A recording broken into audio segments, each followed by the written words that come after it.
A very good morning, dear students. Welcome to e-learning classes of Sacred Hearts of the subject Business Studies. Dear students, in the previous lecture of Business Studies of class 11th, we have discussed about the different merits and demerits of cooperative organizations.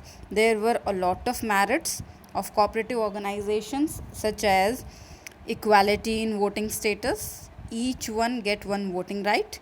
Second one was limited liability.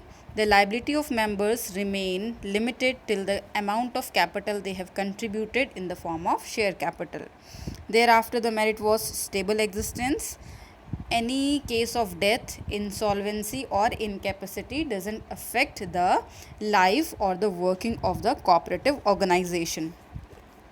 Thereafter, we have discussed about the economical functioning, as all the functions are executed by the members only. That is why it becomes very economical to run cooperative organizations or society. Next merit was support from government, such as rebate in taxes, subsidized rates for the raw material, etc. And the last merit was easy to form. That means only a registration is needed. Even the registration involves the least amount of legal formalities. Thereafter, we have discussed about the demerits, such as the limited capital, because all the people are the seekers over here. No one is so much efficient, so always it faces the problem of limited capital. Inefficient management, all the members are executing work and members are not professional experts. Lack of secrecy, as all the affairs are discussed in front of each and every member. Excessive government control, its audit of financial statement is necessary and it is to be submitted to the registrar. The last one, difference of opinion, or which can bring the conflicts to the cooperative organization. Today we are going to discuss about the different types of cooperative organizations. So let's get started. The very first is a consumer cooperative society. Dear student, this type of society is being created by the consumers who join hand together to eliminate the middleman.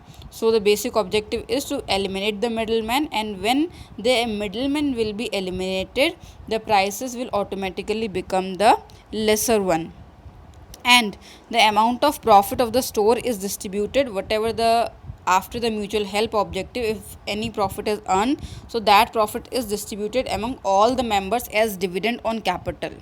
And what are the different objectives of consumer cooperative society?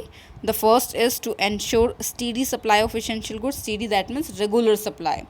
The second, to supply the goods at reasonable price by eliminating the profit margin of middlemen. And else what can be the objective? To supply the goods and services of high quality.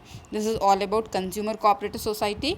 Now the producer cooperative society, as the name is signifying, the cooperative society that have been created by the producer will be considered as the producer cooperative society, and it is created to there are two type of producer cooperative society.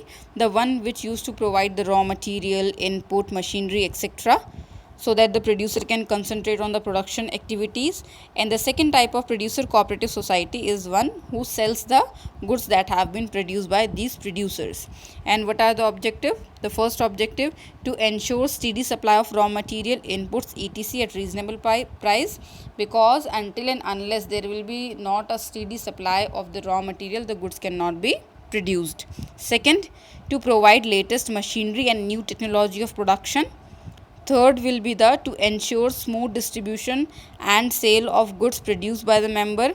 And the fourth and last, helping the producers to concentrate their attention on the production activity. Helping the producer in the way selling of the goods by the giving them raw material, so that concentrate on the core activity of production. The next one is the cooperative marketing society. If we talk about the cooperative marketing society, then it consists of small producers who find it difficult to sell their products at reasonable price. So we can say it is a cooperative society that have been created by the small producers, so that collectively they can sell their goods at the best possible prices. See further, the output of all the small producers is bought together and sold at the best price. all the products of the small and marginal producers is collected together and then it is sold.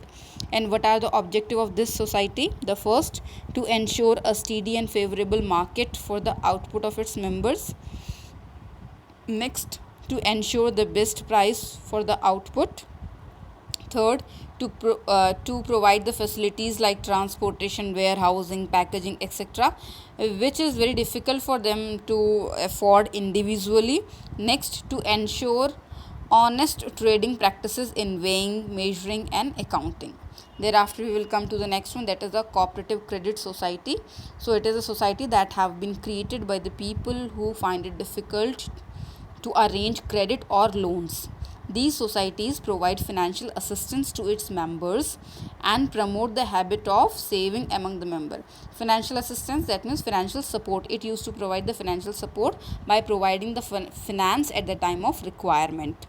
The funds of these societies consist of share capital contributed by the members and deposits made by the members and outsider.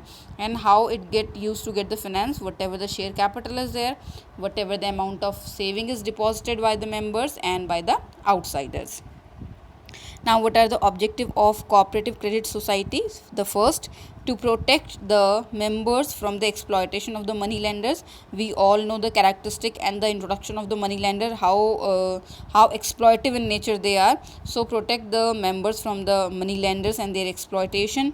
Second, to ensure loans on easy terms and low rate of interest. Easy terms, that means with the least amount of legal formality and documentation work, and low rate of interest as well. And the last one, to develop a habit of saving among the members so that they can help the others, and whenever they are needed they will be helped by the others as well. The next one is the cooperative farming society. It is a society that have been created by all the small farmers who join together to avail the benefits of large scale mechanized farming. And such societies are particularly important in the case of our country, the countries like India, where agriculture suffers the excessive subdivision and fragmentation of land due to the partition system. In our culture, in our customs, the land holdings of the farmers used to get the fragmented and the subdivision, and it becomes very uneconomical to farm in these type of lands. And what are the main objective of cooperative farming society? The very first, helping the small farmers to get the benefits of mechanized farming. That means providing the machineries like tractor, thresher, harvester, etc. Second, providing improved seeds, fertilizers, irrigation, and other modern techniques. And the last one, providing social and economic security to the peasants. And the last type of cooperative society is the cooperative housing society. The society that is formed to provide residential accommodation to their members. That means it is created by the people who find it difficult individually to have a home. So what is to be done? These society used to purchase a big piece of land. They construct flats over there and sell these flats to its member at the installment and at the easy terms. And what are the main objective? The very first, providing residential accommodation to its member. The residential facilities provide. Second, helping members to purchase house. They individually used to find it very difficult, so collectively it is easy for them to purchase. And the last one, providing civic amenities. Civic amenities are the basic civic facilities such as the roads, parks, street lights, parking, complex, etc. So all these are the types of cooperative society.